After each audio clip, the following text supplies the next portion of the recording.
देखिए, आज हम पढ़ने जा रहे हैं कॉस्ट कंट्रोल अकाउंट्स को। एडवांस कॉस्ट अकाउंटिंग का सबसे इम्पोर्टेंट टॉपिक समझा जाता है कॉस्ट कंट्रोल अकाउंट, जिसे हम नॉन इंटीग्रेटेड अकाउंट्स भी बोल सकते हैं या इसे इंडिपेंडेंट कॉस्ट अकाउंटिंग सिस्टम भी हम कह सकते हैं। ठीक है। अब देखिए, जब जिस तरह से हम फाइनेंशियल अकाउंट में अपनी जर्नल एंट्रीज करते हैं, तो यहाँ पर भी जर्नल एंट्रीज की जाती है और वो जर्नल एंट्रीज इसी तरह के डेबिट क्रेडिट के जो रूल्स जो वहाँ लागू होते हैं, लगभग उसी नियम पर यहाँ पर भी डेबिट और क्रेडिट से रिलेटेड एंट्रीज की जाती है। मतलब ये भी डबल एंट्री सिस्टम पर बेस्ड है। कॉस्ट कंट्रोल अकाउंट्स क्यों बोलते हैं इसमें? क्योंकि कॉस्ट से रिलेटेड जो ट्रांजेक्शन्स है उनके लिए हम अलग से एक बही तैयार करते हैं, अलग से एक लेजर तैयार करते हैं। और जिस तरह से फाइनेंशियल अकाउंट्स की बुक्स होती है, उसी तरह से कॉस्ट कंट्रोल की अलग से बुक्स तैयार की जाती है और वहाँ पर इसकी एंट्रीज की जाती है। इसे नॉन इंटीग्रेटेड क्यों बोलते हैं? देखिए, जब कॉस्ट अकाउंट के लिए अलग से आप खाते तैयार कर रहे हैं और फाइनेंशियल अकाउंट के खाते अलग से तैयार हो रहे हैं, आपको पता है फाइनेंशियल अकाउंट्स जो है उनको प्रिपेयर करना कंपलसरी होता है। ठीक है, तो जब दोनों को अलग अलग आप तैयार करते हैं तो ये नॉन इंटीग्रेटेड अकाउंट्स कहलाते हैं।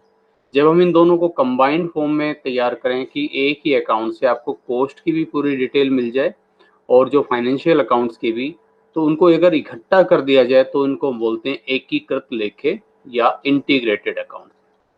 ठीक है। और इंडिपेंडेंट कॉस्ट अकाउंटिंग सिस्टम इसलिए कहते हैं क्योंकि देखिए, फाइनेंशियल अकाउंट सिस्टम आप अलग से तैयार कर रहे हैं और उसके पैरेलल कॉस्ट अकाउंटिंग सिस्टम आप अलग से तैयार कर रहे हैं, तो इसका मतलब ये इंडिपेंडेंट फॉर्म में आप इसको अलग से प्रिपेयर कर रहे हैं।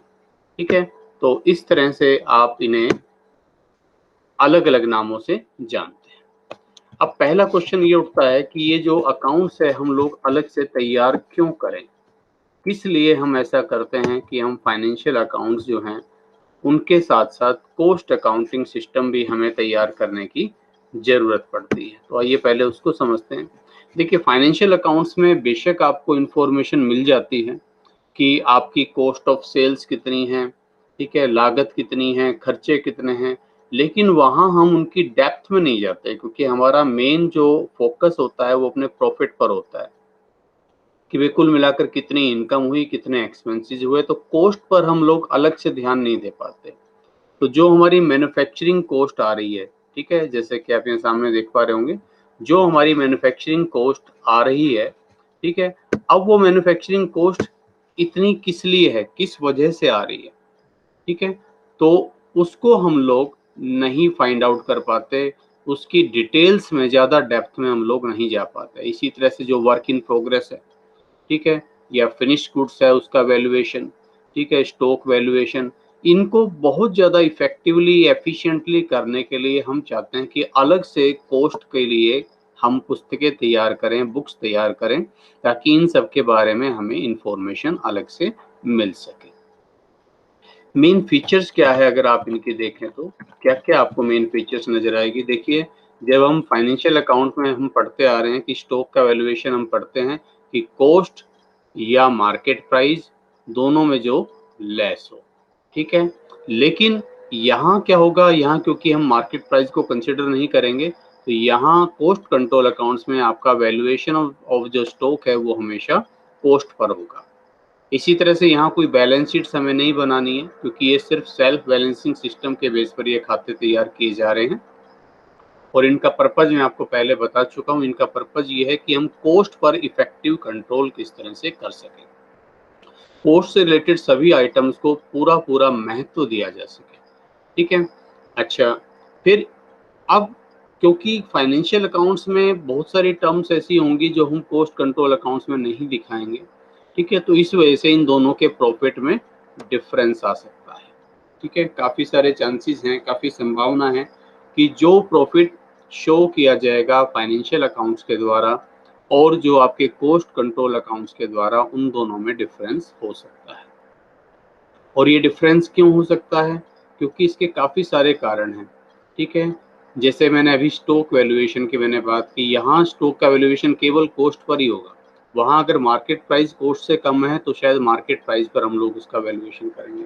इसी तरह से ओवरहेड का एब्जॉर्प्शन, फाइनेंशियल अकाउंट में जनरली ओवरहेड जितने रुपए के हुए, इनकर्ड हुए, ठीक है, उतने रुपए पर दिखाए जाते हैं, लेकिन यहाँ दिखाए जाते हैं एब्जॉर्प्शन बेसिस पर, कि हम एक अनुमान जो लगाते हैं, हमने कहा कि भाई वेजिज है 50,000 रुपये और हमें वेजिज का 50% ओवरहेड दिखाना है, यानी कि 25,000 रुपये ओवरहेड हमें शो करना है। तो इस वजह से भी उसमें over and under absorption of overheads हो सकता है, उसको हम अभी आगे पढ़ेंगे।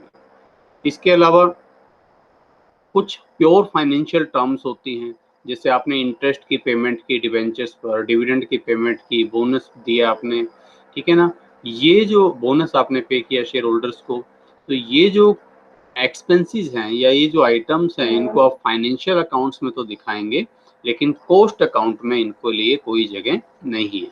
और जब क्योंकि इन दोनों के प्रॉफिट में डिफरेंस आएगा, जिसकी संभावना है, तो इसलिए हमें रिकंसिलेशन स्टेटमेंट बनाना पड़ता है अक्सर। अब देखिए इनमें डिफरेंस आता क्यों है और किस तरह से। अब मैं धीरे धीरे आपको उसकी जो जनरल एंट्रीज है उसकी तरफ लेकर जा रहा हूँ, और मैं आपको बता दूं इसकी जनरल एंट्रीज के लिए रट्टा लगाएंगे तो मुश्किल है, लेकिन समझेंगे तो बहुत आसान है। अगर आपको फाइनेंशियल अकाउंट्स में जनरल एंट्रीज करनी आती है तो समझ लीजिए आपको ये भी आता है, बस थोड़ा सा जो चेंजेस है वो मैं आपको बताऊंगा, वो आपको समझना है, ठीक है। तो इसमें देखिए कोई भी पर्सनल अकाउंट्स ओपन नहीं किया जाता, ना ही कोई रियल अकाउंट ओपन किया जाता है। पर्सनल अकाउंट, रियल अकाउंट और नॉमिनल अकाउंट 3 तरह के अकाउंट्स होते हैं, ये शायद मुझे बताने की आवश्यकता ना हो। पर्सनल अकाउंट्स में आप जैसे किसी व्यक्ति का नाम, राम का खाता, श्याम, मोहन, सीता, गीता, इस तरह से आप बाय नेम के अकाउंट, बैंक के अकाउंट, ये आप ओपन करते हैं, ठीक है। किसी इंश्योरेंस कंपनी का, किसी XYZ कंपनी का खाता, ठीक है। रियल अकाउंट में ऑल असेट्स आ जाती हैं, सभी एसेट्स, प्लांट, मशीनरी, फर्नीचर वगैरह, वो सब अकाउंट्स आते हैं रियल अकाउंट्स में। इसमें कोई भी रियल अकाउंट नहीं खोला जाता, ना कोई पर्सनल अकाउंट खोला जाता है, केवल एक रियल अकाउंट आता है, वो है आपका स्टॉक या इन्वेंट्री। वो अकाउंट्स यहाँ पर जरूर रहेगा, उसको आप इसका एक्सेप्शन कह सकते हैं। अदरवाइज ये सारा का सारा किस पर बेस्ड रहेगा, सिर्फ नॉमिनल अकाउंट्स के बेस पर, क्योंकि मेनली हमें कोस्ट से रिलेटेड जो एक्सपेंसेस है ना, उनको कवर करना इसमें होता है, ठीक है। चलिए, अब कौन से अकाउंट्स हम यहाँ बनाते हैं, जैसे कि मैंने आपको बताया कि कोई पर्सनल अकाउंट नहीं होगा, ठीक है, कोई रियल अकाउंट नहीं होगा, केवल इन्वेंट्री को छोड़कर, और केवल किस पर बेस्ड होगा, ये नॉमिनल अकाउंट पर। तो ये सेल्फ बैलेंसिंग सिस्टम पर आधारित है। सेल्फ बैलेंसिंग का मतलब हमें बैलेंस शीट बनाने की जरूरत नहीं है, और खुद की अपनी एक इंटरनल एडजस्टमेंट के हिसाब से हमें देखना है। इसीलिए आप एक चीज और भी देखेंगे कि इसमें कई बार किसी लेजर को अलग अलग बुक में अलग अलग नाम से लिया जाता है, क्योंकि उनका कोई एक ऐसा स्टैंडर्ड रूप नहीं है कि हम उसी नाम से उसको बोलें। अपनी इंटरनल एडजस्टमेंट्स के हिसाब से हम इनको तैयार करते हैं, और बेसिक इनका जो पर्पज होता है, जो बेसिक इसका जो मकसद होता है, वो होता है कॉस्ट को कंट्रोल करना, ठीक है। तो अब हम चलते हैं समझने के लिए कि इसको बनाया कैसे जाए। अब आप कहेंगे भाई देखिए, जब हमने रॉ मेटेरियल परचेज किया, ठीक है, आप वहाँ क्या एंट्री करते थे, जरा देखिए। वहाँ का मतलब मैं पर्सनल अकाउंट की बात कर रहा हूँ। आपने एंट्री की purchase account, purchase account debit, ठीक है। टू अगर नकद खरीदा तो टू आप कैश लिखते थे। आपने उधार खरीदा तो जिससे आपने उधार खरीदा, मान लो राम से खरीदा, तो टू राम लिखते थे, उस केस में राम आपका क्रेडिटर हो जाता था। अब यहाँ क्या करें, यहाँ मैं कह रहा हूँ ना तो कोई रियल अकाउंट लिखना है, ना ही कोई पर्सनल अकाउंट लिखना है। तो अब इस एंट्री को पूरा कैसे करूँ मैं? तो यहाँ इस एंट्री को, जहाँ पर भी हमारी जो जर्नल एंट्रीज हो रही होगी, ठीक है, मान लीजिए मैं एक एग्जांपल और लेता हूँ। आपने मिस्टर एक्स को उधार माल बेचा, ठीक है, तो आपने किया X debit to sales, sales credit होगी, सेल्स यहाँ पर भी क्रेडिट करेंगे हम, ठीक है। लेकिन मैं कह रहा हूँ एक्स का नाम नहीं लिखना है भाई। तो अब इन एंट्रीज को हम लोग पूरा कैसे करें? तो इन्हें पूरा करने के लिए हम एक नॉमिनल अकाउंट, एक इमेजिनरी अकाउंट खोल लेते हैं, जिसका नाम है जनरल लेजर एडजस्टमेंट अकाउंट।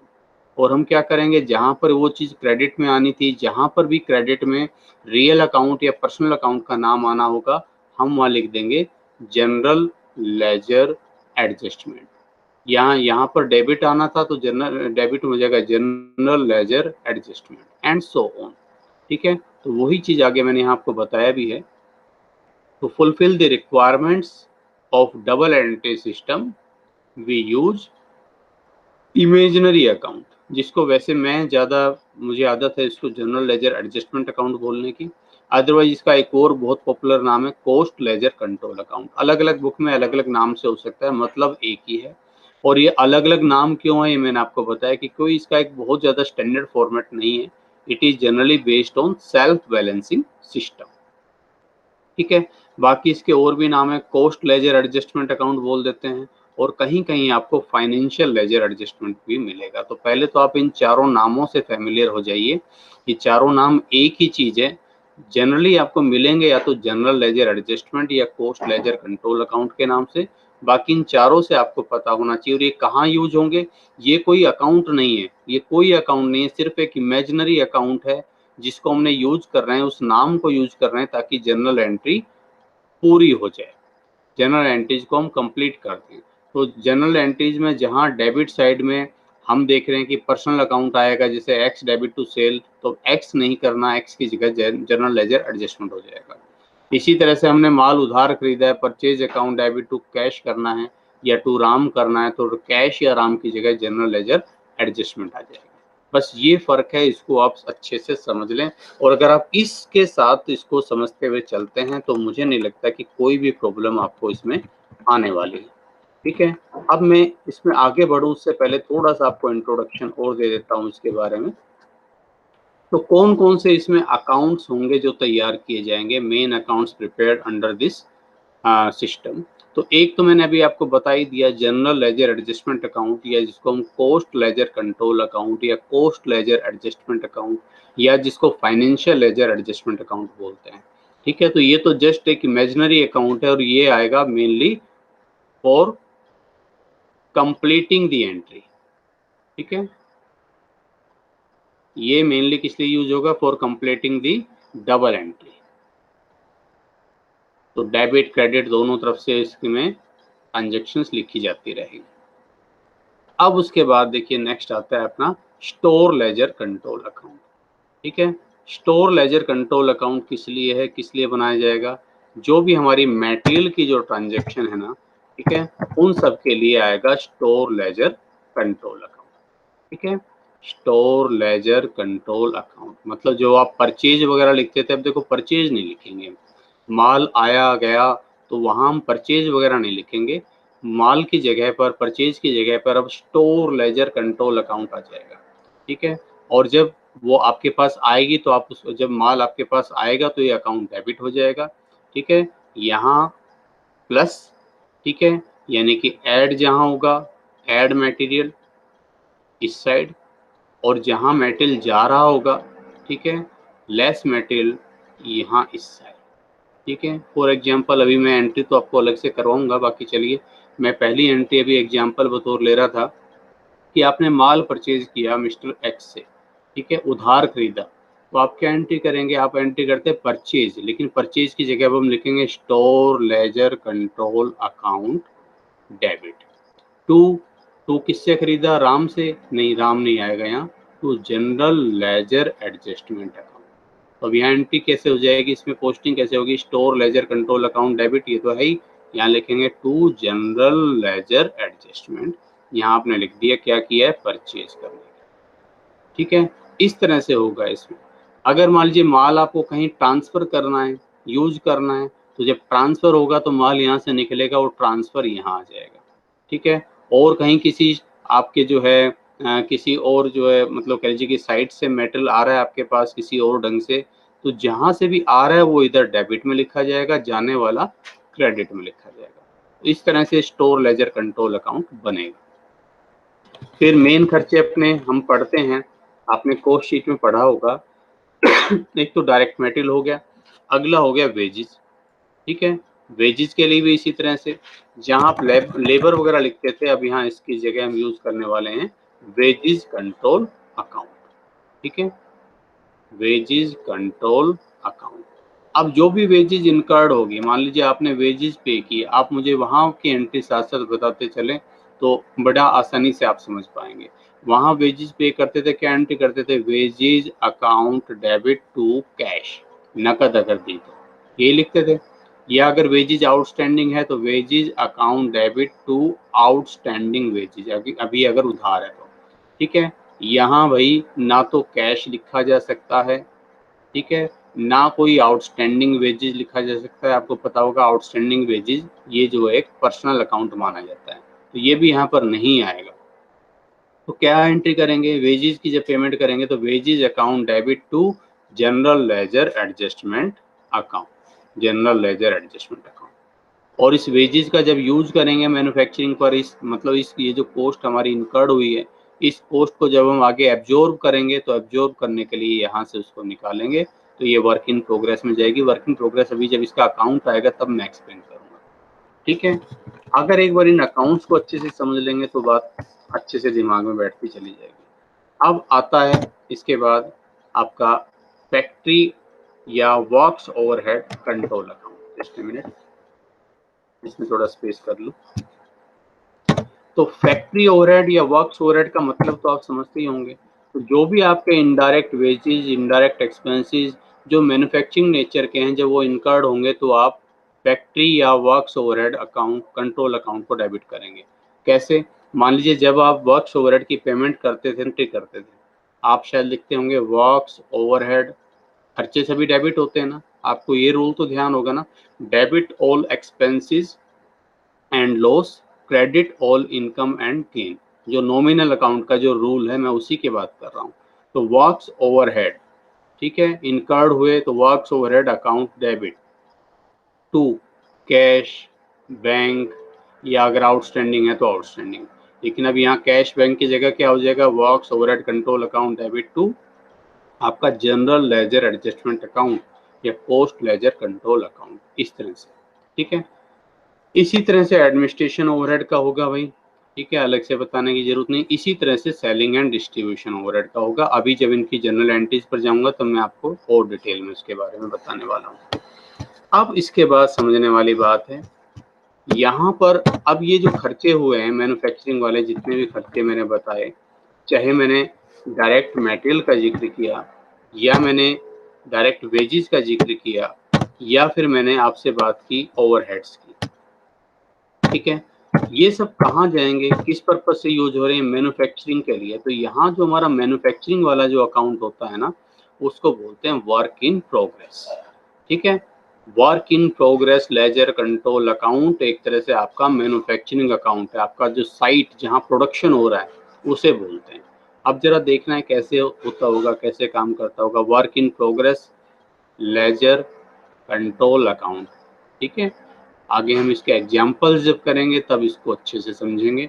अभी पर आपको बेसिक ओवरव्यू पता होना चाहिए। अब ये भी खर्चे का अकाउंट है, तो जहाँ ये खर्चे इनकर्ड हो रहेंगे वो अब सब इधर आएंगे।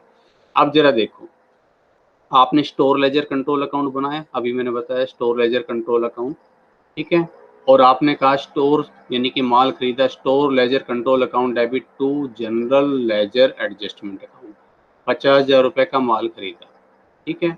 अब समझने वाली बात, अब इस 50,000 रुपये के माल में से 40,000 रुपये का माल आपने वर्क इन प्रोग्रेस यानी कि मैन्युफैक्चरिंग के लिए भेज दिया। तो जहाँ से भेजेंगे वो कहाँ आएगा, क्रेडिट साइड में। क्या लिखेंगे यहाँ, by work in progress ledger control account, 40,000 रुपये का माल यहाँ भेज दिया, और work in progress ledger control account में आ जाएगा यहाँ to store ledger control account. तो जो भी खर्चे यहाँ आएंगे इसकी मैन्युफैक्चरिंग कॉस्ट में जुड़ने के लिए, वो सब डेबिट में लिखे जाएंगे। ऐसे ही जब वेजेस हम लिखेंगे, इसमें डालेंगे, तो वेजेस कंट्रोल अकाउंट, मान लो 20,000 रुपये की वेजेस है, डायरेक्ट एक्सपेंसेस है तो वो भी यहाँ जाएंगे। इसी तरह से वर्क्स ओवरहेड या फैक्ट्री ओवरहेड आपको पता है इसी में ही आते हैं। तो फैक्ट्री ओवरहेड जब इनकर्ड हुए तो अभी मैंने बताया कि फैक्ट्री ओवरहेड को डेबिट कर देंगे, टू जनरल लेजर एडजस्टमेंट करेंगे, और जब ये फैक्ट्री ओवरहेड यहाँ एब्जॉर्ब किए जाएंगे तो ये क्या कहलाएगा, फिर ये यहाँ पर आ जाएगा to works overhead control account, work in progress से work in progress ledger control account debit to works overhead control account, ठीक है। अभी इसकी जनरल एंट्री से अच्छे से समझ में आएगा। अभी आप यूँ समझ लो, जो मैं कहना चाह रहा हूँ कि जितने भी ऑल मैन्युफैक्चरिंग एक्सपेंसेस है वो यहाँ लिख दो, ऑल मैन्युफैक्चरिंग एक्सपेंसेस। और जब ये माल यहाँ तैयार हो गया तो तैयार होकर ये फिर कौन सी बही में जाता है, ये तैयार माल भेज दिया जाता है तो finished goods laser control account, यहाँ से चला जाएगा ये फिनिश्ड गुड्स में। अगली बही भी आपको वही दिखाई दे रही होगी, अगला account finished goods laser control account, finished goods laser control account. यहाँ पर माल कहाँ से आया, वर्क इन प्रोग्रेस है, तो हम लिखेंगे to work in progress ledger control account, यहाँ से आ गया माल, ठीक है। और इसमें क्या जुड़ जाएंगे, इसमें एडमिनिस्ट्रेशन के खर्चे और जुड़ जाएंगे, एडमिनिस्ट्रेशन ओवरहेड आपको पता है फिनिश्ड गुड्स में जाकर जुड़ते हैं। और यहाँ से फिर ये कहाँ चला जाएगा भाई, cost of sales account, cost of sales में चला जाएगा। कोई पहले से ओपनिंग क्लोजिंग स्टॉक है तो वो लिख दिया जाएगा to opening stock, closing stock है तो बाय क्लोजिंग स्टॉक, ठीक है। और बाकी जो बैलेंसिंग फिगर है वो कहाँ चली गई, कॉस्ट ऑफ सेल्स अकाउंट में, cost of sales ledger control account में, ठीक है। और फिर अगली वही भी आप वही देख पा रहे हैं, cost of sales ledger control account आपको दिख रहा होगा, ठीक है। और cost of sales ledger control account में माल अब कहाँ से आएगा, फिनिश, इनकी सीक्वेंस आपको जरूर पता होना चाहिए, ठीक है। तो cost of sales ledger control account, ठीक है, cost of sales ledger control account, ठीक है। यहाँ पर माल कहाँ से आया, फिनिश्ड गुड्स से, to finished goods control account, ठीक है। और ये फिर कहाँ ट्रांसफर हो जाएगा, इसमें सेलिंग एंड डिस्ट्रीब्यूशन के एक्सपेंसेस और जुड़ जाएंगे, और ये फिर चला जाएगा बाय सेल्स के लिए, ठीक है। या सीधा अगर बिक्री करनी है, सेल्स अकाउंट कई बार नहीं खोला जाता तो फिर सीधा जनरल लेजर एडजस्टमेंट के थ्रू भेज देंगे, वो मैं भी आपको बताता हूँ, ठीक है। सेल्स अकाउंट अगर ओपन करते हैं तो सेल्स अकाउंट आएगा, इसका जो लाभ हानि है उसके लिए कॉस्टिंग प्रॉफिट एंड लॉस आता है। और अगर ओवर अंडर एब्जॉर्प्शन ओवरहेड हैं, यानी कि ओवरहेड जब मान लीजिए आपने प्रोडक्शन में शामिल किए 50,000 रुपए के, लेकिन एक्चुअल में ओवरहेड 70,000 रुपए के हुए थे, तो एक्चुअल में हुए ज़्यादा थे और आपने एब्जॉर्ब किए कम, तो बाकी 20,000 को हम क्या बोलेंगे भाई, आपने कम एब्जॉर्ब किए, तो that will be called under absorption. और अगर मान लीजिए एक्चुअल एक्सपेंसेस मात्र 40,000 के थे और आपने 50,000 डाल दिए, तो तब 10,000 को बोलेंगे भाई आपने एक्स्ट्रा डाल दिए, और इसे हम ओवर एब्जॉर्प्शन बोलेंगे। तो इसके लिए इनकी एडजस्टमेंट के लिए ओवरहेड सस्पेंस या ओवरहेड एडजस्टमेंट अकाउंट भी ओपन किया जाता है, ठीक है। तो इस तरह से ये सारा वर्कआउट होता है। अब आप इसकी जनरल एंट्रीज समझें, अगर आप एक बार ये सारी जनरल एंट्रीज समझ लेते हैं तो मुझे नहीं लगता कि इसमें कोई प्रॉब्लम रह जाएगी, ठीक है। जनरल एंट्रीज भी अब आपको करनी आ गई होगी, जो मैंने इतना डिस्कशन किया, ठीक है। मैंने सिर्फ इनके ट्रांजेक्शन में भूल ना जाऊँ इसलिए मैंने इनके नाम लिखे हैं, एंट्रीज मैं आपके साथ साथ ही कर रहा हूँ। तो आइए करते हैं। पहला मैंने कहा कि परचेज ऑफ रॉ मटेरियल, आपने रॉ मटेरियल खरीदा है, इसको स्टॉक भी बोल सकते हैं, इसको स्टोर भी बोल सकते हैं। और नकद खरीदा हो चाहे उधार खरीदा हो, इससे हमें कोई फर्क नहीं पड़ता, क्योंकि नाम नकद का खाता लिखने वाले हैं यहाँ और ना ही उधार का। तो आप जरा बताइए क्या एंट्री हमें करनी चाहिए। अभी मैंने आपको बताया कि जब माल आएगा तो कहाँ जाएगा, स्टोर लेजर में। परचेज की जगह हम लिखेंगे स्टोर लेजर, तो हम लिखेंगे store ledger control account debit. ये एंट्री आप मेरे साथ साथ लिख लें तो आपको और अच्छे से समझ में आ जाएगा, कोशिश करिए इनको मेरे साथ साथ लिखने की। तो store ledger control account debit, ठीक है, कहाँ चला गया, स्टोर लेजर कंट्रोल अकाउंट में। और टू कैश बैंक वगैरह हम नहीं लिख सकते, या जिससे उधार खरीदा उसका नाम भी नहीं लिख सकते, तो हम लिखेंगे to general ledger adjustment account. जरूर नहीं आप यही लिखें, आप पोस्ट लेजर कंट्रोल अकाउंट लिखें, आप पोस्ट कंट्रोल अकाउंट लिखें, जो भी आपको अच्छा लगे वो आप यहाँ लिख सकते हैं। मान लीजिए आपने 20,000 रुपये का माल खरीदा, तो ये 20,000 रुपये आप ऐसे ही इस तरह से एंट्री दिखा देंगे। अब आगे देखो नेक्स्ट क्या है। नेक्स्ट है कि आपने जो माल खरीदा उस पर भाड़ा लगा, ठीक है, उस पर किराया आपको देना पड़ा, फ्रेट्स जिसको बोलते हैं, कैरेज जिसको बोलते हैं, ठीक है, वो आपको खर्च करना पड़ा। तो आपको पता है जो माल भाड़ा है वो किस में जुड़ता है, माल की लागत में जुड़ता है, इतना आपको पता होगा, ठीक है। तो इसके लिए भी एंट्री क्या होगी, कैरेज इनवर्ड्स कह लो या फ्रेट्स कह लो, फ्रेट्स ऑन परचेज। तो इसके लिए एंट्री क्या होगी, इसके लिए एंट्री सेम रहेगी, यानी कि वही store ledger control account debit to general ledger adjustment account. 2,000 रुपये है मान लो ये, तो 2,000 रुपये मैंने यहाँ दिखा दी, विद फिगर में इसलिए करना चाह रहा हूँ ताकि आपको थोड़ा सा समझ में आ जाए, उससे और क्लियर हो जाए। अच्छा, परचेज की अब कुछ में से इसमें से आपको कुछ माल मान लीजिए वापस करना है, ठीक है। वापस करने के लिए आप वहाँ एंट्री क्या करते थे, देखो साथ साथ अपना जो फाइनेंशियल अकाउंट है ना, उसको आप जरूर अपने माइंड में रखकर चलो, तभी आपको इसमें सुविधा रहेगी। तो परचेज रिटर्न के लिए आपने राम को माल वापस भेजा, तो आप क्या एंट्री करते थे, राम पाने वाला Ram account debit to purchase return, है ना, परचेज रिटर्न लिख देते थे। अब यहाँ परचेज रिटर्न नहीं है, यहाँ सबके लिए हमारे पास एक वही है जिसका नाम है स्टोर लेजर कंट्रोल। ठीक है, तो माल आएगा तो स्टोर लेजर कंट्रोल डेबिट होगा, जाएगा तो स्टोर लेजर कंट्रोल क्रेडिट होगा, सीधी सी बात है। तो परचेज रिटर्न आपने किया तो क्या होगा, स्टोर लेजर कंट्रोल क्रेडिट होगा। जब माल इसमें आएगा इस बही में तो ये बही डेबिट होगी, जब इस बही से माल निकलेगा तो ये क्रेडिट होगी, सीधा सा सिद्धांत है। ठीक है, तो टू स्टोर लेजर कंट्रोल। अब लेकिन बेचा किसको, जिससे खरीदा था उसी को वापस भेजा होगा, सोहन को वापस भेजा, सोहन का नाम हमें लिखना नहीं है। ठीक है, तो हम लिखेंगे इसमें एंट्री क्या हो जाएगी हमारी, general ledger adjustment account debit to store ledger control account. मान लीजिए आपने इसमें से 1,000 रुपये का माल वापस कर दिया, तो वो आपने यहाँ दिखा दिया भाई। आगे पढ़ो, नेक्स्ट क्या है।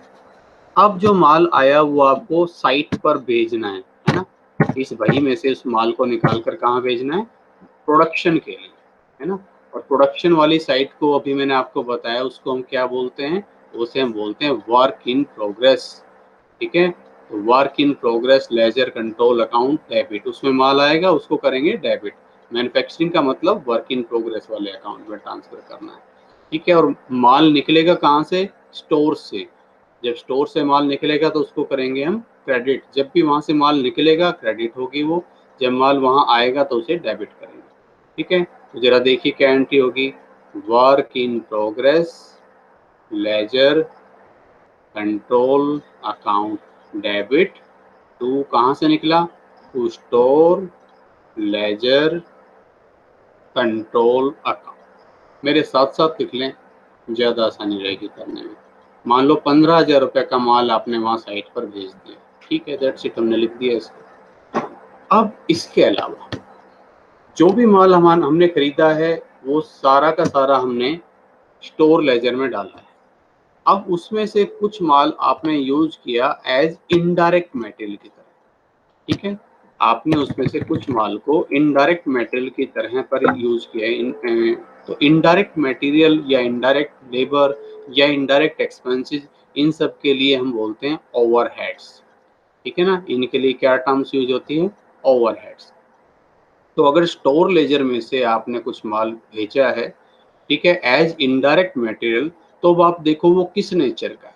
अगर वो मैन्युफैक्चरिंग नेचर का है तो वो आएगा किसमें, वर्क्स ओवरहेड में। अगर वो एडमिनिस्ट्रेशन के नेचर का है, ऑफिस नेचर का है, तो वो ऑफिस ओवरहेड में आएगा।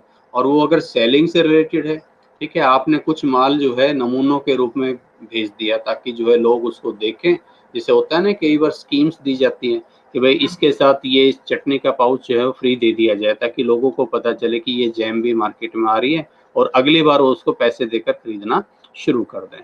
ठीक है, तो इस तरह से अगर आप उसको डिस्ट्रीब्यूट कर रहे हैं तो वो फिर जो आपका किस तरह से आ जाएगा, just like selling distribution expenses की तरह। तो जिस भी नेचर का वो है, अगर वो फैक्ट्री नेचर का है, प्रोडक्शन नेचर का है, तो हम लिखेंगे वर्क्स ओवरहेड। अगर वो ऑफिस नेचर का है तो ऑफिस या एडमिनिस्ट्रेशन ओवरहेड्स। ठीक है, ऑब्लिक करके लिख रहा हूँ, मतलब जैसा भी मैं 3 अलग अलग एंट्री नहीं करना चाह रहा। सेलिंग से रिलेटेड है, सेलिंग एंड डिस्ट्रीब्यूशन ओवरहेड जिस भी नेचर का है वो। और to store ledger control account, मान लो इसमें से 1,000 रुपये का माल आपने इस तरह से यूज किया तो वो यहाँ जाएगा। ठीक है, और ये मैं आपको बता दूं, अगर ये माल स्टोर लेजर से लिया है तो ही ऐसे करना है।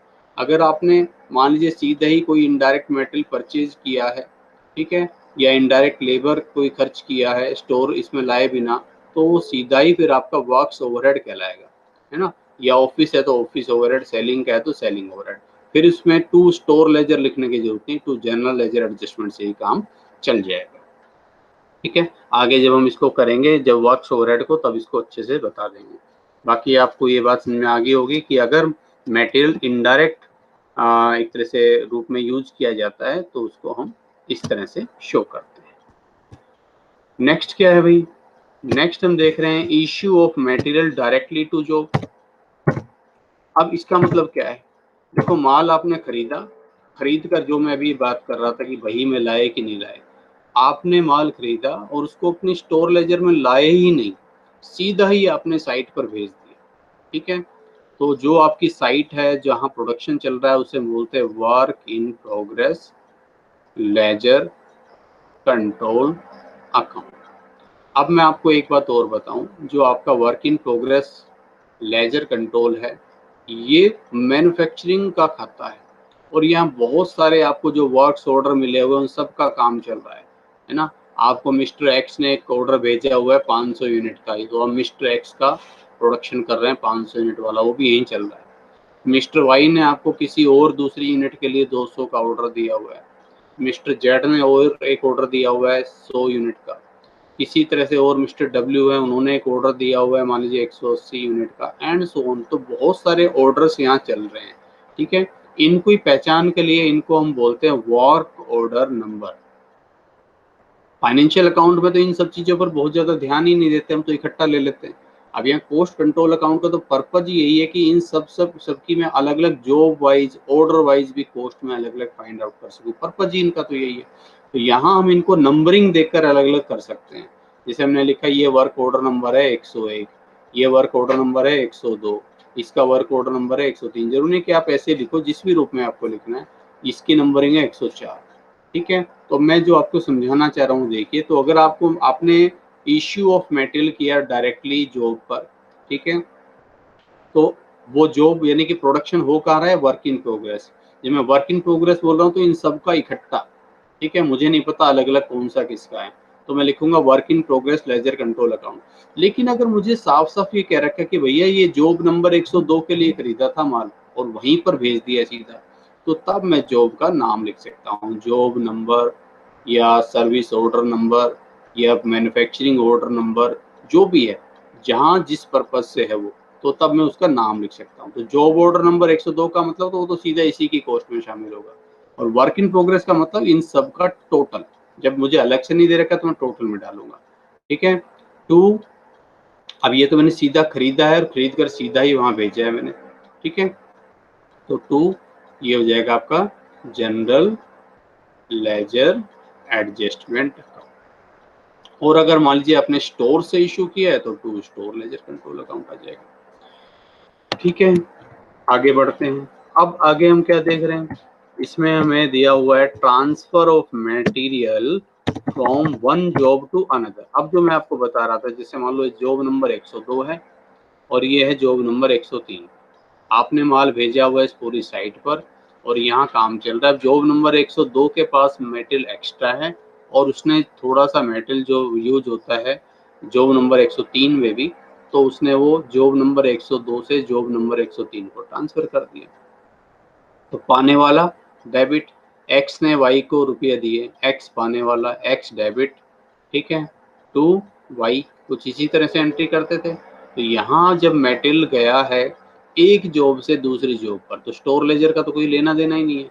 किस जॉब पर गया है, जिसने पाया है, पाने वाली जॉब है 103, तो हम लिखेंगे job number 103, job number 103 debit to job number 102।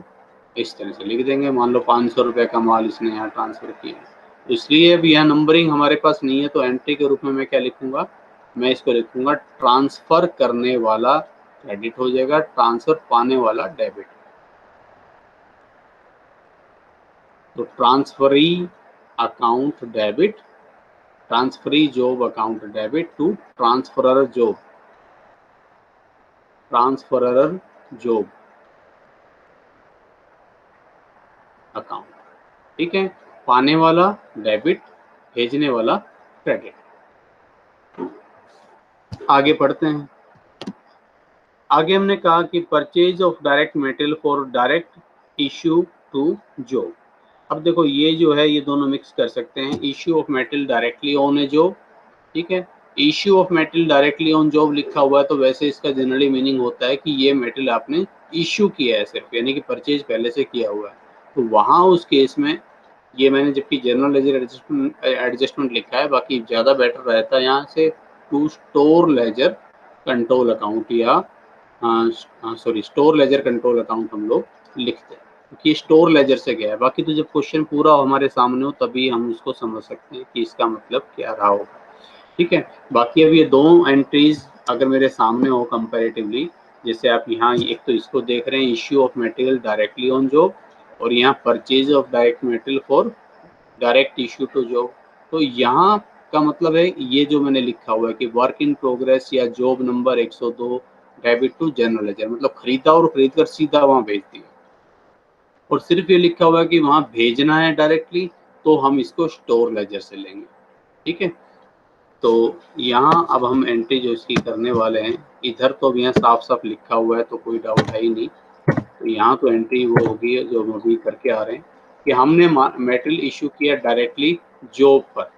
ठीक है, कौन सी जॉब पर, जो हमें जॉब नाम दे रखा हो, तो जॉब नंबर 101 जिस पे भी किया, डेबिट टू खरीदा है वो direct general ledger adjustment account. बाकी इतनी ज़्यादा इसमें इस तरह की एंट्रीज आती नहीं है।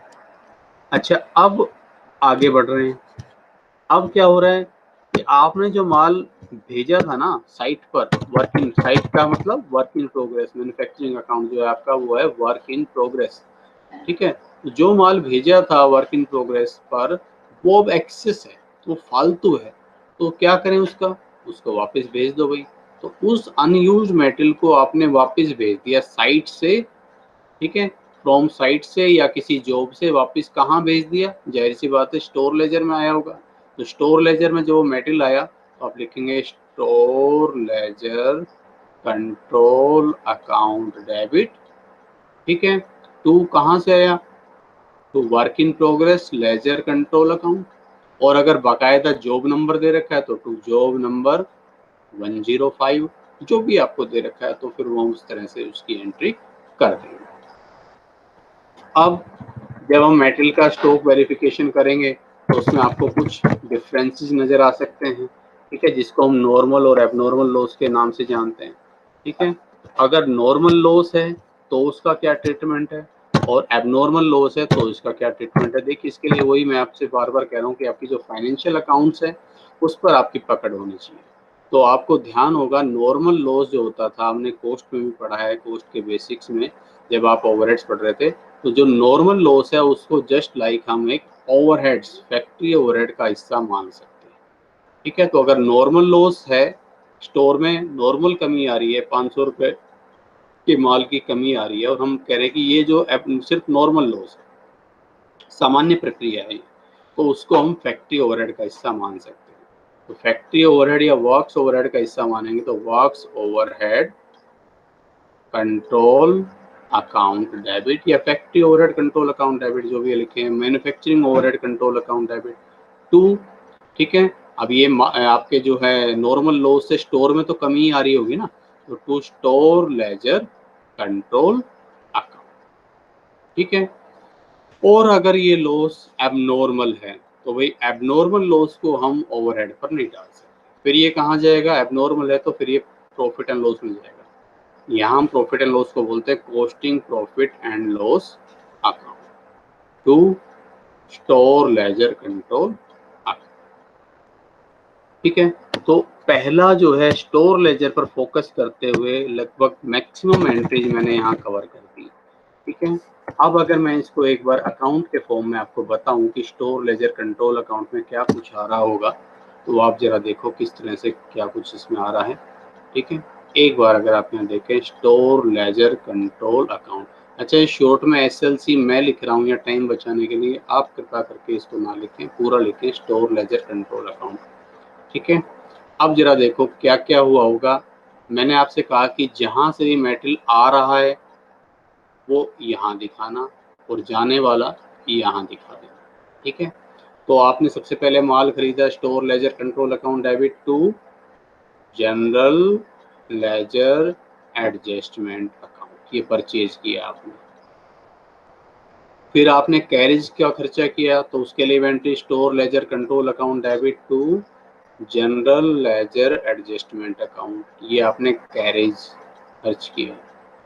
फिर आपने मेटल को इश्यू किया, तो स्टोर लेजर कंट्रोल अकाउंट से माल गया वर्क इन प्रोग्रेस में, तो आपने लिखा work in progress ledger control account debit to store ledger control account. तो by work in progress ledger control account. ठीक है। आपने माल सीधा किसी जॉब को ट्रांसफर किया, तो बाय जॉब नंबर 105 जिस भी जॉब पे गया है। किसी जॉब से माल एक्सेस था, वापस आ गया आपके पास, तो टू जॉब नंबर 103 से माल वापस आया है, यहाँ दिखा दिया आपने।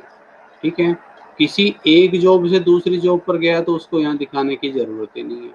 आपने माल वापस किया तो परचेज रिटर्न होगी, तो परचेज रिटर्न है तो general ledger adjustment account debit to store ledger control account. या यहाँ समझो जब माल वापस करेंगे तो स्टॉक आउट होगा ना, कम होगा ना, तो bye general ledger adjustment account, ये होगी परचेज रिटर्न। ठीक है। और आपने क्या किया, और आपका जो है वर्क इन प्रोग्रेस पर भेजा हुआ माल है वो वापस आ गया। ठीक है। तो वो वापस आया तो इधर आएगा। ठीक है। तो हमने किया कि store ledger control account debit to work in progress ledger control account. ठीक है। ये क्या है, रिटर्न हो गया, वहां से एक्सेस माल वापस आ गया, वो आपने दिखा दिया। ठीक है। और क्या हो सकता है, और आपने जो है जो नॉर्मल लॉस हुआ उसके लिए आपने क्या एंट्री करी, लॉस यहाँ पर नजर आएगा ना। अच्छा, ओपनिंग बैलेंस अगर आपके पास कोई है तो to balance brought down BD, opening balance स्टोर का यहाँ आ जाएगा। Closing balance by balance carried down, ये यहाँ आएगा। क्लोजिंग बैलेंस स्टोर का जो अपना है, स्टॉक का, रॉ मेटेरियल का, जो भी आपका है। ठीक है। अब यहाँ से जब आपने देखा स्टॉक टेकिंग हुई तो आपको पता चला अरे भाई 500 रुपये का डिफरेंस आ रहा है, अब इसका क्या करें। अब पता चला 500 रुपये के डिफरेंस में 200 तो नॉर्मल है, तो उसके लिए तो आपने कर दिया to works overhead control account.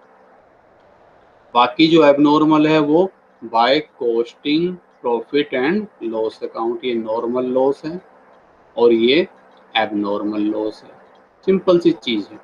ठीक है। और एक चीज़ मैं बताना भूल गया, इस स्टोर में से कुछ हिस्सा आपने डायरेक्ट इनडायरेक्ट खर्चों के रूप में यूज किया, इनडायरेक्ट मेटेरियल की तरह। तो अगर वो आपने वर्क्स ओवरहेड के लिए यूज किया तो बाय वर्क्स ओवरहेड, एडमिनिस्ट्रेशन के लिए यूज किया तो बाय एडमिनिस्ट्रेशन ओवरहेड, सेलिंग के रूप में, नमूनों के रूप में बांटने के लिए यूज किया तो आपने by selling and distribution overhead. तो इस तरह से आपका स्टोर लेजर का कंट्रोल अकाउंट बनता है। अब देखिए वेजेस से रिलेटेड एंट्रीज किस तरह से करते हैं। इसी तरह से अगर आपको ये समझ में आ गया है तो वेजेस वाली एंट्री भी अच्छे से समझ में आ जानी चाहिए, उसमें कोई दिक्कत नहीं आनी चाहिए। ठीक है। तो वेजेस से रिलेटेड जो है, अब यहाँ देखो सबसे पहले वेजेस इनकर्ड हुई, इनकर्ड के लिए क्या एंट्री करें, आपने वेजेस की पेमेंट की या वेजेस इनकर्ड हुई। ठीक है। तो आप क्या किया करते थे, wages account debit to cash या बैंक। यहाँ अब हम क्या लिखने जा रहे हैं, हम लिखने जा रहे हैं wages control account debit to wages control account debit to general ledger adjustment account. ठीक है। एंट्री पूरी होगी अपनी, 50,000 रुपये की वेजेस आपने पे की। आउटस्टैंडिंग है तब भी यही आएगा, क्योंकि टू आउटस्टैंडिंग वेजेस तो हम लिखते नहीं है, चाहे पे की हो या आउटस्टैंडिंग। अच्छा, अब ये वेजेस आपने अब यूज की प्रोडक्शन के पर्पज से, ठीक है ना, तो वो अभी मैं आपको बता ही चुका हूँ। प्रोडक्शन जहाँ हो रहा है, हमारी जो साइट है उसका नाम क्या है, उसका नाम है जी वर्क इन प्रोग्रेस। तो जब आप इसको अलोकेट करोगे तो कहाँ जाएगी ये, यहाँ से वर्क इन प्रोग्रेस पर। Work in progress ledger control account debit to wages control account, हो गया। इतना हिस्सा हमने अलोकेट कर दिया है इसको, कहाँ पर, वर्क इन प्रोग्रेस पर। और क्या है आगे, allocation of wages to specific work order. ठीक है। अब वेजेस जो इनकर्ड हुई उसमें से कुछ हिस्सा आपने स्पेसिफिक किसी जॉब ऑर्डर के लिए या वर्क ऑर्डर के लिए किया, तो जो अभी मैंने आपको बताया था, तो स्पेसिफिक जॉब ऑर्डर या वर्क ऑर्डर के लिए है तो आप उसका जॉब का नाम डाल देंगे। जैसे आपने लिखा job number 105 debit to wages control account. तो वेजेस का इतना हिस्सा हमने भाई 1,000 रुपये हमने ट्रांसफर किए हैं जॉब नंबर 105 पर। अब आगे क्या है, आपने वेजेस की पेमेंट की और वो वेजेस कंट्रोल अकाउंट में नहीं आ रही, डायरेक्टली कहाँ जाएगी, किसी वर्क ऑर्डर के लिए जाएगी, है ना। Payment of wages directly allocable to work order. Entry क्या करेंगे इसके लिए, इसके लिए हम लोग एंट्री करेंगे, डायरेक्टली वर्क ऑर्डर पर जा रही है ना, तो सीधा work in progress, ledger, control account debit, या अगर जॉब का नाम हो तो job number 555 account debit to, अब ये पेमेंट करिए आपने, to general ledger adjustment account या पोस्ट लेजर कंट्रोल अकाउंट। ठीक है, तो अब तो ये आपको आई थिंक आ गई होगी, अब तो आप इससे फैमिलियर हो रहे होंगे कि ये किस तरह से काम कर रही है। अब आगे देखो नेक्स्ट क्या है, अलोकेशन ऑफ इनडायरेक्ट लेबर। अब उस जो वेजेस की आपने पेमेंट करी थी उसमें से कुछ वेजेस आपने इनडायरेक्ट लेबर के रूप में, उस टोटल कॉस्ट में से कुछ वेजेस इनडायरेक्ट लेबर के रूप में यूज हुई है। तो अब जरा पूछो कि इनडायरेक्ट लेबर के रूप में कहाँ यूज हुई है, क्या वो वर्क्स ओवरहेड से रिलेटेड है, मैन्युफैक्चरिंग से रिलेटेड है, तो आप कर दो वर्क्स ओवरहेड। अगर वो सेलिंग से रिलेटेड है तो selling and distribution overheads, office वाले को भूल गया। अगर ऑफिस एडमिनिस्ट्रेशन से रिलेटेड है, ऑफिस एंड एडमिनिस्ट्रेशन ओवरहेड्स जो भी है, टू वेजेस कंट्रोल अकाउंट। ठीक है, ये एलोकेट हो जाएगी इनडायरेक्ट लेबर के रूप में।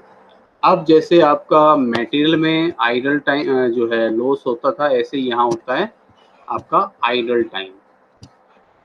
ठीक है, यहाँ आइडल टाइम के लिए हम क्या करेंगे, आइडल टाइम देखो नॉर्मल है कि एबनॉर्मल। ठीक है, दोनों को ही मैं बता देता हूँ। नॉर्मल है तो वही कहाँ से चार्ज होगा ये, अगर ये नॉर्मल है तो इसको हम चार्ज करेंगे किससे, वर्क्स ओवरहेड से। तो हम करेंगे वर्क्स ओवरहेड। ये पता कैसे चलेगा, जब हम वेजेस कंट्रोल अकाउंट को कंप्लीट करेंगे तो वहाँ डिफरेंस कुछ आता है, तो ये लॉस, ये आपका आइडल टाइम माना जाएगा, या बाकी वैसे क्वेश्चन में भी इंफॉर्मेशन होती है। तो वर्क्स ओवरहेड, ठीक है, control account debit to wages control account. और अगर ये एबनॉर्मल है तो फिर ये आएगी प्रॉफिट एंड लॉस में, posting profit and loss account debit to wages control.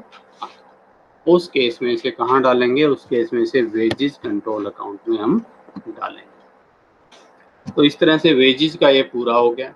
अच्छा, डायरेक्ट एक्सपेंसेस के लिए यहाँ कोई अलग से अकाउंट ओपन करने के लिए इंस्ट्रक्शन नहीं है कॉस्ट कंट्रोल अकाउंट में।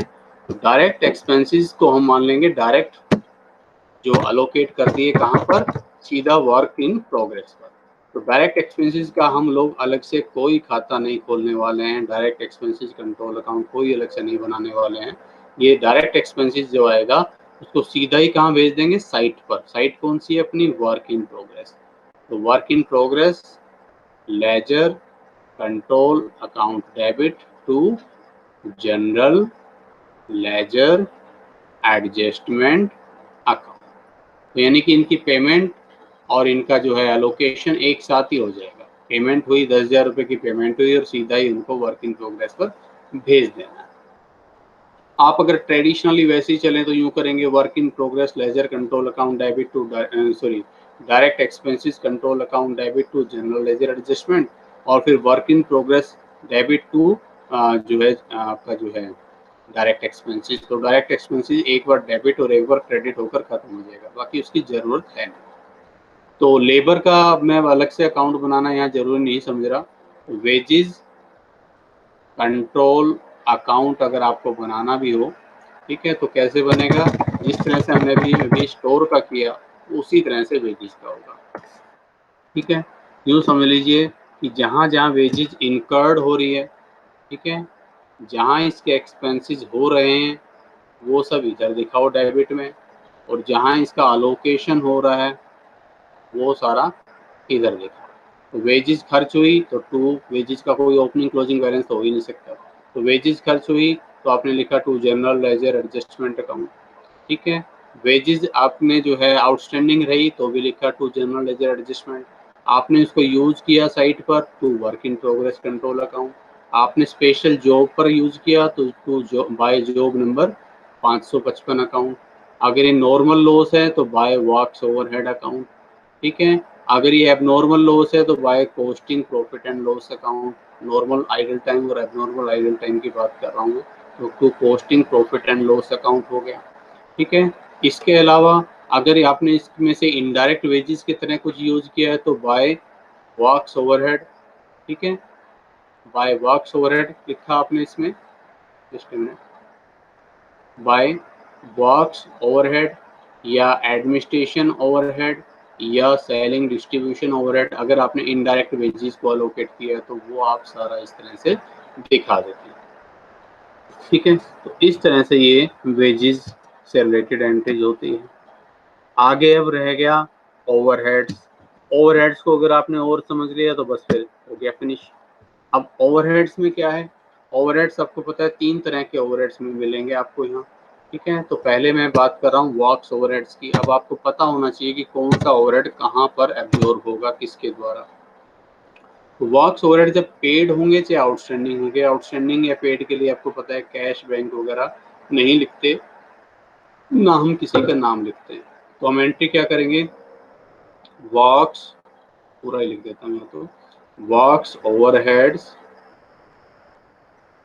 Control account debit to general ledger adjustment account, works overhead control account debit to general ledger adjustment account, ठीक है।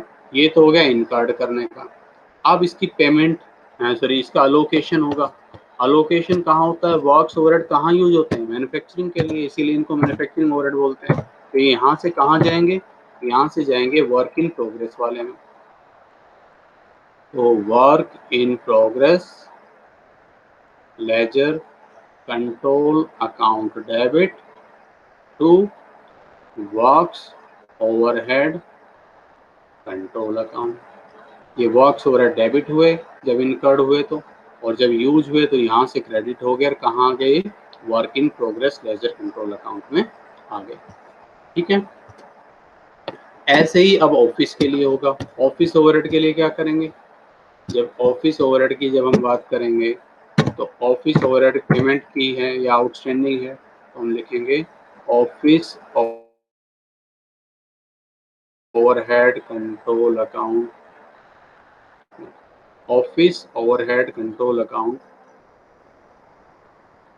Office overhead control account debit to general ledger adjustment account, incurred के लिए तो ये entry होगी। और जब इनका एब्जॉर्प्शन होगा तो ये एब्जॉर्ब कहाँ होता है, फिनिश्ड गुड्स पर। तो फिनिश्ड गुड्स वाला जो वे मैंने आपको बताया भी था अकाउंट, तो हम लिखेंगे इसको, जब एब्जॉर्ब करेंगे तो क्या एंट्री होगी, finished goods control account debit to office overhead, या एडमिनिस्ट्रेशन में लिख सकते हो, ऑफिस ओवरहेड या एडमिनिस्ट्रेशन ओवरहेड कंट्रोल, इस तरह से इनका एब्जॉर्प्शन हो जाएगा। सेलिंग डिस्ट्रीब्यूशन ओवरहेड जब पे करोगे तब क्या एंट्री करोगे, selling and distribution overhead control account debit to general ledger adjustment account, short में लिख देता हूँ। और जब इनको एब्जॉर्ब करेंगे, अलोकेशन करेंगे, तब अलोकेशन करने के लिए क्या एंट्री करोगे, अलोकेशन के लिए वही एंट्री होगी इसकी, ये एलोकेट कहाँ होंगे बस ये पता होना चाहिए, कॉस्ट ऑफ सेल्स में जाते हैं, ठीक है। तो cost of sales ledger control account debit to selling and distribution overheads control account, ठीक है। तो इस तरह से तीनों तरह के ओवरहेड्स मैंने बताए। अब इन ओवरहेड्स में एक समस्या और आएगी जो कि होगी अंडर एब्जॉर्प्शन ऑफ ओवरहेड्स या ओवर एब्जॉर्प्शन ऑफ ओवरहेड्स, ठीक है। अब ये होता कैसे है पहले मैं आपको वो बता दूं, अंडर एब्जॉर्प्शन या ओवर एब्जॉर्प्शन। पहले अंडर एब्जॉर्प्शन का मतलब समझो। अंडर एब्जॉर्प्शन कहते किसको हैं, एब्जॉर्ब किया, एब्जॉर्ब का मतलब जो लागत में जोड़ा, आपने अपनी कॉस्ट में कितना जोड़ा, आपने अपनी कॉस्ट में अगर कम जोड़ा है, जितना खर्चा हुआ उससे कम, तो उसे बोलते हैं अंडर एब्जॉर्प्शन। तो मान लो अब ये इस तरह से समझो, एक्चुअल ओवरहेड्स जो हैं वो हैं 50,000 रुपये, एक्चुअल ओवरहेड्स 50,000 रुपीज़ के हैं, और इनमें से, अच्छा मैं फॉर एग्जांपल समझाने के लिए मैं एक्चुअल मैन्युफैक्चरिंग ओवरहेड ले लेता हूँ, वर्क्स ओवरहेड को ले लेता हूँ, 50,000 रुपीज़ के हैं, और इनमें आपने एब्जॉर्प्शन जो किया है, एब्जॉर्प्शन किया है आपने 45,000 रुपये का, तो बाकी 5,000 रुपये क्या हो जाएंगे, अंडर एब्जॉर्प्शन। अब अगला जो हम समझ रहे हैं, एंट्री से पहले आप अकाउंट से ज़्यादा अच्छे से समझ पाएंगे कि इस अंडर एब्जॉर्प्शन का क्या करें। तो ज़रा पहले मैं आपको अकाउंट से बताता हूँ, एंट्री में इसके बाद चलेंगे। तो मैंने मान लीजिए वर्क्स ओवरहेड कंट्रोल अकाउंट बनाया हुआ है, वर्क्स ओवरहेड कंट्रोल अकाउंट, ठीक है, मैं कलर चेंज करूँगा इसका, ठीक है। तो अब जरा देखिए, जब ये इनकर्ड हुए हैं तो हमने एंट्री की works overhead control account debit to general ledger adjustment account, कितने रुपए के, 50,000 रुपए के। अच्छा, इनका एब्जॉर्प्शन किस पर होता है, अभी हम समझ कर आ रहे हैं, एब्जॉर्प्शन होता है इसका वर्क इन प्रोग्रेस वाले पर। तो by work in progress ledger control account कितना, 45,000 रुपये। अब क्या है कि ये वर्क्स ओवरहेड का हम बैलेंस रखते नहीं है, ठीक है ना, आपके जो नॉमिनल अकाउंट्स हैं उनका हम बैलेंस नहीं रखते हैं ना। तो अब ये 5,000 रुपये का है अंडर एब्जॉर्प्शन, एब्जॉर्प्शन हुआ कम, तो अब इसका क्या ट्रीटमेंट करें ये हमें समझना है। तो भाई इसके 3 ट्रीटमेंट है। एक काम मैं करता हूँ कि कुछ भी मत करो, इसका बैलेंस ले जाओ आगे, बाय बैलेंस CD, बस सिंपली ये कर दो 5,000 रुपये। तो अगली बार जब आप अकाउंट बनाओगे तो पहले से ही टू बैलेंस BD 5,000 लिख देना, ठीक है, और ये वहाँ एडजस्ट हो जाएगा। एक तरीका क्या है कि इसके बैलेंस को कैरी फॉरवर्ड कर लिया जाए, ठीक है, समझते जाना, फिर मैं इसी से एंट्री निकालूंगा। दूसरा तरीका क्या हो सकता है, दूसरा तरीका होता है, कहता है कि इसको भाई कॉस्टिंग प्रॉफिट एंड लॉस में ले जाओ, कॉस्टिंग प्रॉफिट एंड लॉस। और तीसरा तरीका, वो अभी जो मैंने आपको, जब मैं इसके अकाउंट्स बता रहा था, तो हम क्या करते हैं इसके लिए इमेजिनरी अकाउंट ओपन कर देते हैं जिसको बोलते हैं ओवरहेड सस्पेंस अकाउंट। तो बाय ओवरहेड सस्पेंस अकाउंट, ये 5,000, फिर अगली बार अगले जब इसको ओपन करेंगे तो ओवरहेड सस्पेंस का बैलेंस दिखाएगा 5,000, और अगली बार मान लीजिए हो सकता है अभी हो रहा है अंडर एब्जॉर्प्शन, अगले पीरियड में जाकर ये ओवर एब्जॉर्प्शन आ जाए, तो धीरे धीरे करके अपने आप ही खत्म हो जाएगा, ठीक है। तो ओवर एब्जॉर्प्शन और अंडर एब्जॉर्प्शन के लिए ओवरहेड सस्पेंस अकाउंट अलग अलग नहीं खोला जाता है, एक ही ओवरहेड सस्पेंस अकाउंट होगा, उसमें कुछ अकाउंट्स का, कुछ का ओवर एब्जॉर्प्शन है, कुछ का अंडर एब्जॉर्प्शन है, तो ऑटोमेटिकली फिर वो एडजस्ट हो जाएगा। तो वही अगर आप यहाँ देखें तो मैंने नीचे एंट्री फॉर्म में लिखा हुआ है। पहला तरीका मैंने बताया carry forward for the next year, next period, तो यहाँ तो आपको कुछ करना नहीं है, कोई एंट्री नहीं होगी फिर तो इसकी, नो एंट्री। दूसरा हो सकता है transfer to costing profit and loss account, क्या एंट्री हुई, आपने इधर लिखा ना, ठीक है, आपने लिखी बाय, सॉरी बाय मत लिखोगे, costing profit and loss account debit to works overhead control, ठीक है, costing profit and loss account debit to works overhead control account. और तीसरा काम क्या कर सकते हैं हम, तीसरा हमने किया सस्पेंस अकाउंट, इसका नाम ओवरहेड एडजस्टमेंट अकाउंट भी हो सकता है। तो तीसरा में हम कर सकते हैं इसमें एंट्री, अगर मैं आपको एंट्री रूप में ही करके दिखाता हूँ, मैं आपको एक मिनट थोड़ा सा इसमें स्पेस क्रिएट कर लेता हूँ। तो अगर हम इसको ओवरहेड सस्पेंस के रूप में अगर हम दिखाएं, तब हम क्या कर सकते हैं, ओवरहेड सस्पेंस के रूप में जब हम इसको ट्रांसफर करेंगे, ठीक है, तो तब हम इसको किस रूप में दिखाएंगे, तब अपना ओवरहेड सस्पेंस अकाउंट जो है वो हो जाएगा डेबिट, ठीक है। एक मिनट यहाँ लिख देता हूँ मैं इसको, ओवरहेड्स सस्पेंस या एडजस्टमेंट्स अकाउंट डेबिट टू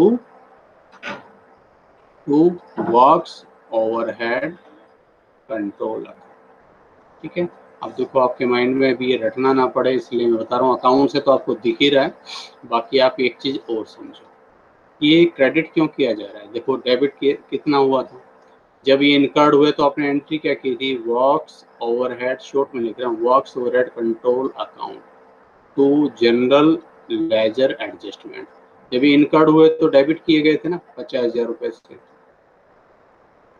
और जब एब्जॉर्ब हुए तो ओवरहेड ओवरहेड क्या किए थे हमने, क्रेडिट किए थे, है ना। कहाँ गए थे, वर्क इन प्रोग्रेस पर, work in progress ledger control account debit to works overhead control account, कितने रुपए के, 45,000 रुपए के। ठीक है, तो अब अपने आप को ये समझा लेना कि जब इसकी एंट्री करनी है तो एब्जॉर्प्शन में क्योंकि 5,000 रुपए से कम हुए थे क्रेडिट, इसलिए उसको बढ़ाने के लिए इसके एब्जॉर्प्शन में 5,000 रुपए क्रेडिट करना है। ठीक है, इसको ठीक करने के लिए 5,000 रुपए से ये कम हुए हैं, इसलिए 5,000 रुपए हमने बढ़ाए हैं। ठीक है, क्रेडिट में 5,000 रुपए कम थे, इसलिए इसको 5,000 रुपए से क्रेडिट किया। जब ओवर एब्जॉर्प्शन होगा तो एंट्री उल्टी हो जाएगी, फिर बाद में अगर आप रटेंगे तो हमेशा पजलिंग रहेगी, इसलिए इसको समझो। एब्जॉर्प्शन के टाइम पर वो ओवरहेड क्रेडिट होता है। ठीक है, मैं फिर से रिपीट कर रहा हूँ, एब्जॉर्प्शन के समय पर ओवरहेड को क्रेडिट किया जाता है। तो अगर अंडर एब्जॉर्प्शन है तो ये समझो उसको क्रेडिट कम किया गया होगा, इसलिए अब क्रेडिट करना है। और ओवर एब्जॉर्प्शन के टाइम पर उसको क्रेडिट ज्यादा से किया गया होगा, इसलिए अब उसको डेबिट करना है। ठीक है, ये बात अच्छे से समझ लीजिए। तो 3 ट्रीटमेंट इसके हो सकते हैं। ठीक है, अब इसी तरह से आपका मैं बात करूं ओवर एब्जॉर्प्शन की, अगर मैं बात करूं तो जो ओवर एब्जॉर्प्शन है वो भी इसी तरह से काम करेगा। ठीक है, इसी एग्जांपल को मैं फिर से रिपीट कर देता हूं। ठीक है, अगर ओवर एब्जॉर्प्शन है, मान लीजिए वही वर्क्स ओवरहेड की मैं बात कर रहा हूं, यहाँ पर वर्क्स ओवरहेड है। ठीक है, इनकर्ड हुए to general ledger adjustment account. ठीक है, और ये है मान लो 50,000 रुपए के, लेकिन आपने उनको एब्जॉर्ब किया bye work in progress ledger control account 52,000 रुपए से, तो आपने एब्जॉर्ब कर दिया ज़्यादा। तो अब जब इसका ट्रीटमेंट करेंगे तो वही 3 तरीके यहाँ हैं। पहला तरीका टू बैलेंस कैरेट डाउन, आप 2,000 रुपये का बैलेंस आगे ले जाओ, कोई एंट्री नहीं होगी। दूसरा तरीका works overhead account debit to posting profit and loss account, और तीसरा हो सकता है works overhead control account debit to आपने जो overhead suspense account, overhead suspense account या ओवरहेड एडजस्टमेंट अकाउंट, कैसे भी कर दीजिए। और अब यहाँ समझो, अब एब्जॉर्प्शन में के टाइम पर आपने जो है अपने वर्क्स ओवरहेड को 2,000 रुपये से फालतू क्रेडिट किया हुआ है, तो इसलिए अब जब इसकी एडजस्टमेंट एंट्री होगी तो वर्क्स ओवरहेड क्या होगा, डेबिट। ठीक है, तो अब यहाँ देखो इसकी जो एंट्री है पहली जो मैंने बताया, ये कैरी फॉरवर्ड कर दो नेक्स्ट पीरियड के लिए, तो यहाँ तो कोई एंट्री नहीं, नो एंट्री। और transfer to costing profit and loss account ये करते हो तब क्या करोगे, देखो रटना मत, आप फिर से उसी लॉजिक से निकालो कि जब आपने इनकर्ड किया तो डेबिट करते हैं इन खर्चों को, सभी खर्चे डेबिट होते हैं। जब आपने एब्जॉर्ब किया तो खर्चा किया क्रेडिट, और ओवर एब्जॉर्प्शन का मतलब ज्यादा से क्रेडिट किया हुआ है, इसलिए अब उसको करना है डेबिट। यानी कि अब आप करेंगे works overhead control account debit to, ठीक है, कॉस्टिंग प्रॉफिट एंड लॉस। अगर costing profit and loss account खाता खोलना है तो कॉस्टिंग प्रॉफिट एंड लॉस में लिखा जाएगा, और कॉस्टिंग प्रॉफिट एंड लॉस का खाता नहीं खोल रहे हो तो टू ओवरहेड सस्पेंस अकाउंट। और ये ओवरहेड सस्पेंस अकाउंट में दोनों तरफ से एंट्री होगी, डेबिट की तरफ भी आएगी क्रेडिट की तरफ भी आएगी। ठीक है, और लास्ट में अल्टीमेटली इसकी सेल्फ एडजस्टमेंट होकर सेल्फ बैलेंसिंग होकर ये अपने आप ही खत्म हो जाता है। अच्छा, मैंने आपको एग्जाम्पल दिया है ये वर्क्स ओवरहेड से, तो ये सेम चीज एडमिनिस्ट्रेशन ओवरहेड पर लागू होगी, सेम चीज सेलिंग डिस्ट्रीब्यूशन पर लागू होगी। ठीक है, वैसे जनरली ये आपको केस मिलेगा वर्क्स ओवरहेड के केस में। ठीक है, जो आपके एडमिनिस्ट्रेशन और सेलिंग का जनरली हम एक्चुअल बेस पर ही कर लेते हैं, इसलिए उसमें ओवर और अंडर एब्जॉर्प्शन की समस्या इतनी आती नहीं है। तो ये अब आपके समझ में आ गया। अब इस तरह से अब अपना एक तरह से कह लो अपना मैन्युफैक्चरिंग अकाउंट पूरा हो गया। तो जरा आप एक बार देखो आपका वर्क इन प्रोग्रेस अकाउंट किस शक्ल का बनेगा, किस तरह से होगा। ठीक है, अगर मैं उसको बनाना चाहूँ बताना चाहूँ तो कैसे होगा। तो work in progress ledger control account, देखिए जरा उसका स्वरूप किस तरह से आपको मिलेगा। Work in progress ledger control account, इसका ओपनिंग क्लोजिंग बैलेंस भी हो सकता है भाई, अगर दे रखा हो तो क्वेश्चन में, तो टू बैलेंस बीडी, ठीक है, यहाँ दिखा देंगे। बाकी अब इसमें जो जो भी खर्चे जुड़ रहे हैं, स्टोर लेजर कंट्रोल अकाउंट, अगर जो डायरेक्ट मटेरियल आपने यूज किया, टू वेजेस कंट्रोल अकाउंट वो यहाँ जाएगी, to works overhead control account, जो आपके वर्क्स ओवरहेड का एब्जॉर्प्शन है वो यहाँ पर आ जाएगा। मोटे तौर पर जो मैं बात कर रहा हूँ ये सब चीज़ें यहाँ आएंगी, ठीक है। और फिर ये इसका क्लोजिंग बैलेंस है, बाय बैलेंस सीडी, जो माल अभी भी अधूरा है, तैयार नहीं हुआ है, वो आगे जाएगा नहीं, और जो तैयार हो गया वो कहाँ जाएगा, to finished goods stock account, ठीक है। तो ये ट्रांसफर एंट्री होती है। तो फिनिश्ड गुड्स स्टॉक में जाने के लिए एंट्री क्या हो जाएगी, जिस खाते में जाएगा वो debit, finished goods stock account debit to work in progress ledger control account, इसलिए यहाँ लिखा गया by finished goods stock account, ठीक है। तो बगल अपना अकाउंट भी आप वही देख रहे हैं, आप फिनिश्ड गुड्स स्टॉक, ठीक है, यहाँ पर आएगा। और ये अभी इसका मतलब क्या है वो मैं आपको बता देता हूँ पहले, ठीक है। ये अभी हम इसको डिस्कस करने वाले हैं। अब फिनिश्ड गुड्स स्टॉक आ गया आपका, ये है आपका finished goods stock account, finished goods stock account, ठीक है। तो ये इसका opening balance, to balance BD, ठीक है, जितना भी होगा। और यहाँ से फिर आएगा to work in progress ledger control account, वहाँ से जो तैयार होकर आया वो माल लिख देंगे।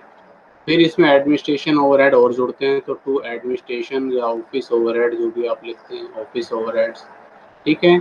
यहाँ इसका ये बाय क्लोजिंग स्टॉक, जो स्टॉक अगर बचा हुआ है आपके पास तो वो यहाँ लिख दिया जाएगा, ठीक है। और यहाँ से फिर ये कहाँ जाएगा, बाय कौन से अकाउंट में भेजा जाएगा, cost of sales account, cost of sales account, ठीक है। अब जरा इसका मतलब मैं समझाना चाह रहा हूँ, finished stock produced oblique cost of production, ठीक है, उसके लिए क्या एंट्री है, ठीक है। और फिर आगे जो लिखा हुआ है cost of goods sold transfer to cost of sales account, उसके लिए क्या एंट्री है, ठीक है। इनकी शायद मैंने एंट्री नहीं की, चलो मैंने अकाउंट से तो बता दिया था आपको, एंट्री से शायद यहाँ नहीं बताया, ठीक है। देखिए सस्पेंस वाला हो गया,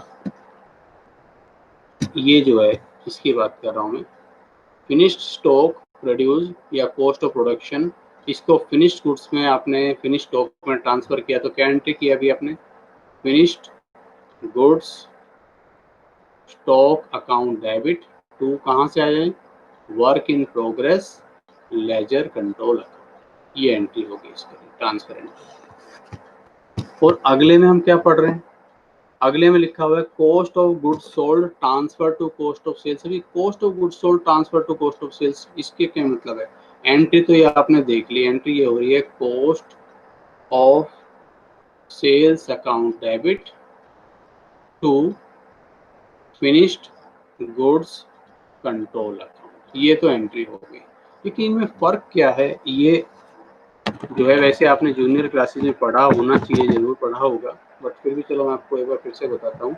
मान लीजिए आपने 10,000 यूनिट्स बनाई, ये 10,000 यूनिट्स कहलाएगी प्रोडक्शन या टोटल प्रोडक्शन या finished goods.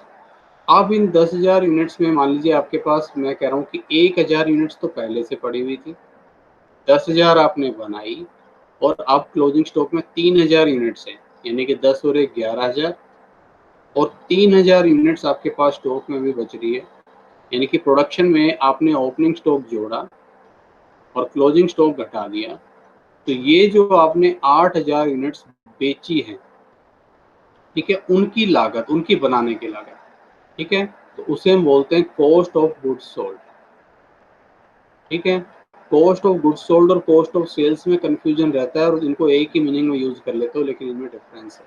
Cost of goods sold, cost of goods sold का मतलब वो यूनिट जो आपने बेची हैं उनके बनाने की लागत कितनी है, और जब जो यूनिट हमने बेची है उसमें जब इनके सेलिंग के खर्चे और जोड़ दें, ठीक है। सेलिंग डिस्ट्रीब्यूशन ओवरहेड और जोड़ दे, मान लो 500 रुपये सेलिंग डिस्ट्रीब्यूशन ओवरहेड है, वो इसमें और जुड़ जाए, तो ये जो 8,500 रुपये है ये कहलाएगा कॉस्ट ऑफ सेल्स। और इस कॉस्ट ऑफ सेल्स में जब प्रॉफिट अपना और जुड़ जाए तो इसे हम बोलते हैं सेल्स। ठीक है, तो इसलिए होगा क्या, ये मैं यहाँ से बता रहा हूँ आपको। जब वर्क इन प्रोग्रेस से माल फिनिश गुड्स में आएगा तो हम एंट्री करेंगे finish goods control account debit to work in progress ledger control account, ये एंट्री होगी। फिर फिनिश गुड्स में आएगा, यहाँ इसका ओपनिंग स्टॉक पहले से है, मैंने आपको बताया क्लोजिंग स्टॉक भी है, उस ओपनिंग क्लोजिंग स्टॉक की एडजस्टमेंट होने के बाद जो माल यानी कि जो कॉस्ट ऑफ गुड्स सोल्ड जो है वो ट्रांसफ़र की जाएगी, ट्रांसफर टू, यहाँ तो पूरा तैयार माल आया है, ये cost of goods sold transfer होगी कहाँ, कॉस्ट ऑफ सेल्स वाले में, कॉस्ट ऑफ सेल्स अकाउंट में ट्रांसफ़र हो जाएगी।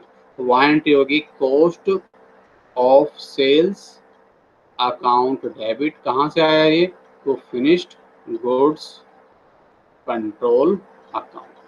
ठीक है, और अब लास्ट एंट्री बच गई सेल की।